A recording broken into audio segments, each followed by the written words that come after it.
destruction of its energy resources if a deal to end the war is not agreed soon. In a post on Truth Social, he wrote this: the United States of America is in serious discussions with a new and more reasonable regime to end our military operations in Iran. Great progress has been made. But if for any reason a deal is not shortly reached, which it probably will be, and if the Hormuz Strait is not immediately open for business, we will conclude our lovely stay in Iran by blowing up and completely obliterating all of their electric generating plants, oil wells and Karg Island, and possibly all desalinization plants, which we have purposefully not yet touched. This will be in retribution for our many soldiers and others that Iran has butchered and killed over the old regime's 47-year reign of terror. Let's bring in our US correspondent, David Blevins. And David, Trump really continuing this strategy of, claiming that talks are still going on, but also then making these apocalyptic threats.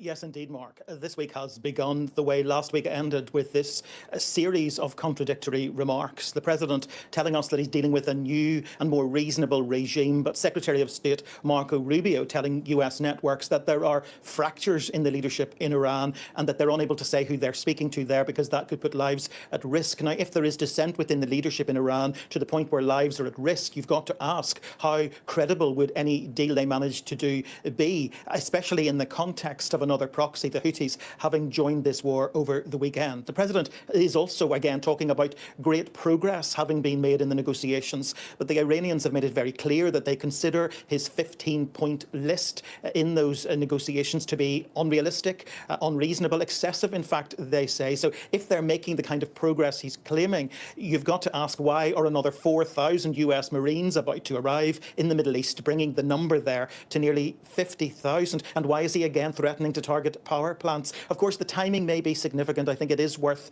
remembering that last Monday, when he made the shock announcement that they were in talks with Iran, it was just a few minutes before the US markets opened. When he posted this morning, it was less than an hour before the markets opened, and crude oil right now is at a staggering $166 per barrel after he told the Financial Times he was thinking about taking Iran's oil, and that makes the average price of a gallon of petrol in the US right now at $3.99, the highest it has been since 2022. OK, David, thank you very much indeed. And by the way, in the next hour or so, we're expecting a news briefing from Caroline Leavitt, the White House press secretary, and we'll bring you what she has to say just after 6 p.m. Well, the military historian analyst, Dr. Victoria Taylor, is here with me. So let's talk first about Karg Island. Yes. How important is it to Iran, I suppose, economically mainly, but also militarily at all? Well, the two are interconnected. You look at the fact that it is Iran's financial livelihood. It has about 90% of crude oil exports in the world passing through it. And also its loading capacity is about 7 million barrels of oil per day. But of course, it's important to Iran's Revolutionary Guards as well, because it's a really important part of revenue for them. So any sort of functioning of the island is relevant to all aspects of Iran's economy and its military. But it's also very much important strategically to the Americans, because of the fact that ultimately it's an area that, because so much of the oil goes to China and they're the primary buyers, it is an American interest to try and make sure that they can have influence around that area.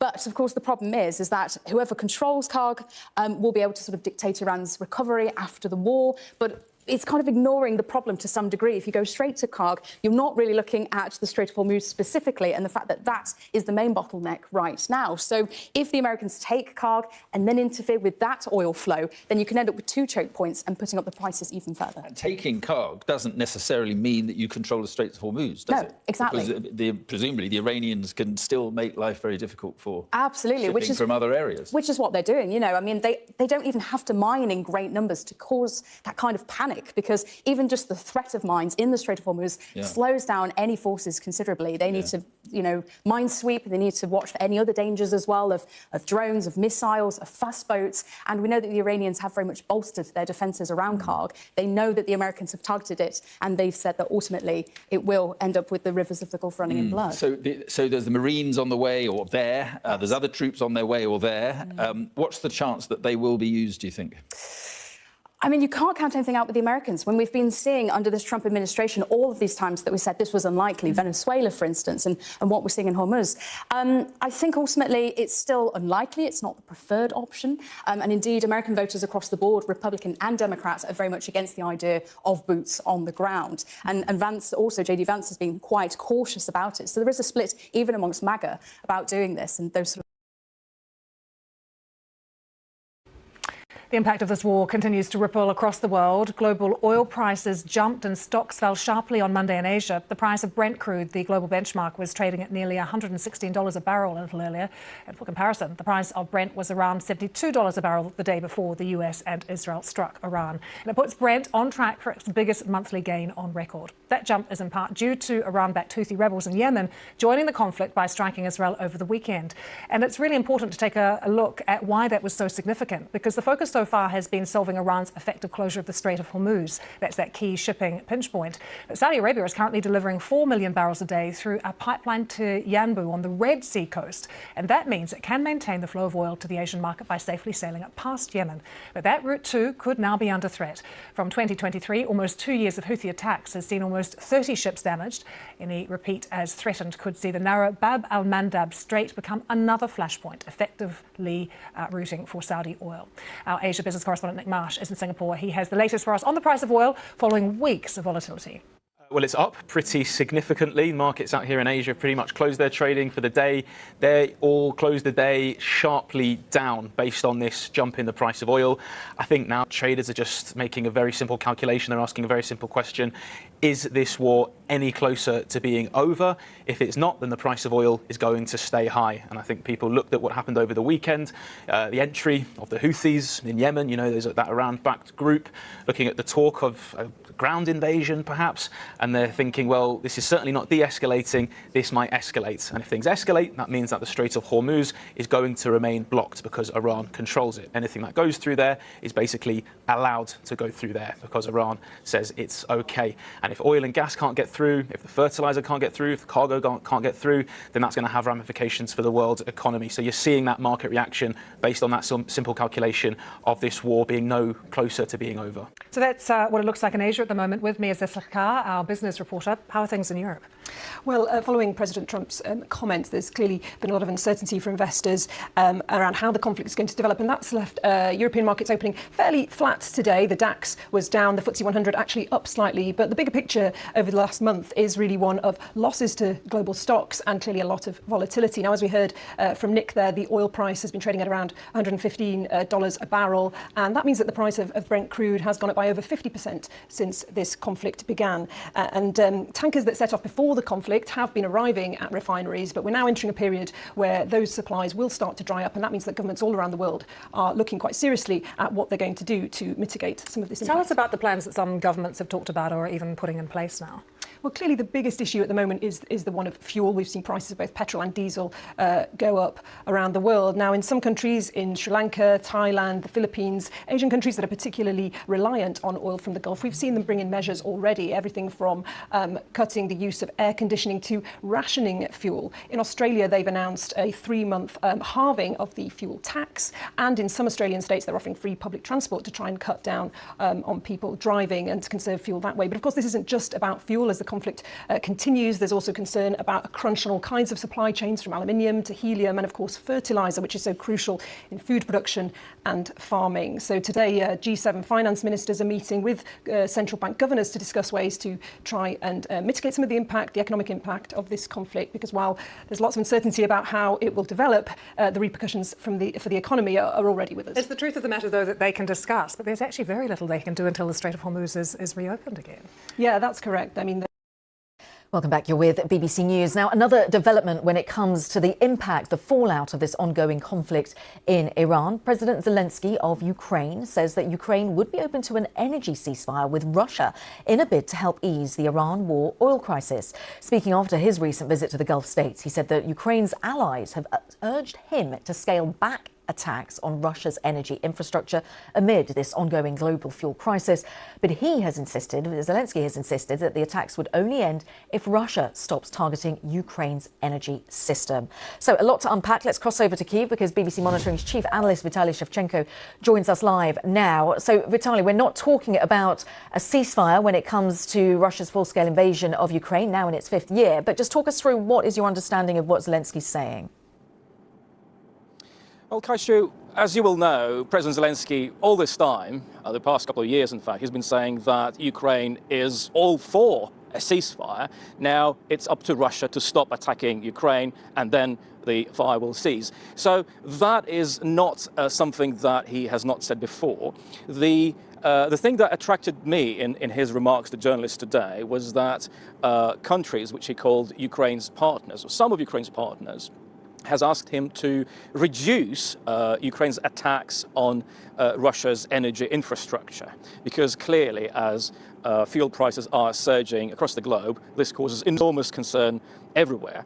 It's not immediately clear which countries he meant specifically, but recently the United States has eased some of the sanctions imposed on Russian oil because of the war in Iran. And Volodymyr Zelensky said, yeah, we can cease our attacks on Russia, but they need to stop attacking us first.